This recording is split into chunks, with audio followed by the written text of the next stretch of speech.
એક બાજુ લગ્ન કરવા છે ને બીજી બાજુ આવી બધી શરતો.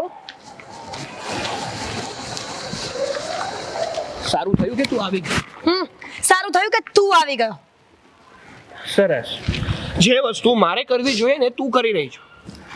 તારા પપ્પાએ છે ને, જો હું તને એક જ વાત કહેવા માટે આવી છું શું? કે તારે અને મારે મેળ નહીં પડે.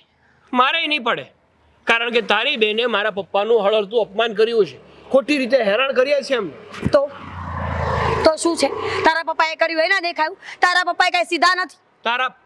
મારા પપ્પાની ઉંમર જો ને તારી બેનની ઉંમર જો. તો એ તારા પપ્પા ગમે તે બોલે તો સાંભળી લેવાનું. ઓહ, મારા પપ્પા કોઈ દિવસ ગમે તે બોલી જ ન શકે. અને તારી બેનની શરતો સાંભળી તે?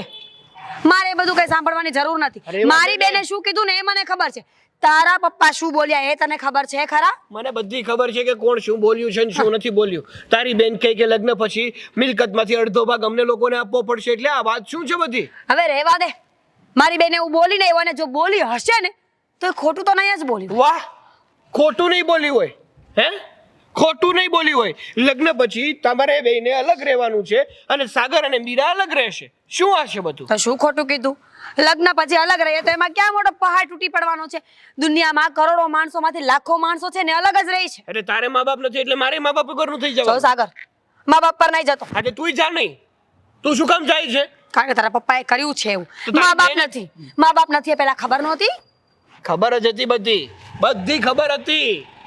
પણ તારું અને તારી બેનનું વર્તન છે ને ધીમે ધીમે બદલી ગયું છે. ધીમે અને ધીમે તમારા બદલી ગયું ઘરમાં છે. તો કાકીડા હારા, એને રંગ બદલતા વાર લાગે. હા, બહુ ખબર પડે છે ને બધી. જો તારા પપ્પાએ જે કર્યું છે ને એ અત્યારે પણ વ્યાજબી નથી ને આગળ પણ નહીં હોય. અને આમ પણ વ્યાજબી? ત્યાં આવ્યા પછી જો આ બધું થશે ને તો ખોટો મારો ગુસ્સો તને ખબર જ છે. એની કરતા બેટર કે આપણે અલગ જ પડી આ તે જઈએ. અલગ જ થઈ જવું છે. કોને રહેવું છે?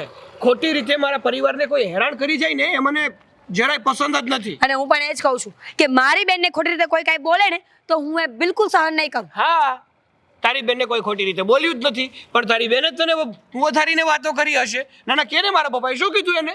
શું કામ કહું? પૂછી લે તારા બાપુજીને, મને શું કહે છે. મને 100 ખબર વાતની એક વાત છે. કે મારા પપ્પાએ શું કીધું અને શું નથી કીધું. પપ્પા તો તારા જ છે ને, ખબર જ હોય ને. હું બિચારી પ્રેમમાં પડી ગઈ. સાગર જેવો છોકરો મને ન મળે, ન જ મળે ને ફૂટ્યા મારા કરમ. હા, સેમ ટુ યુ. મને પણ એવું જ લાગતું હતું કે મીરા જેવી સારી છોકરી કદાચ તે દીવો લઈને ગોતવા જશે તોય નહીં મળે, પણ ત્યાં પહોંચતા દીવો જ ઓલવાઈ ગયો. શું નથી કર્યું મેં તારા માટે? શું નથી કર્યું?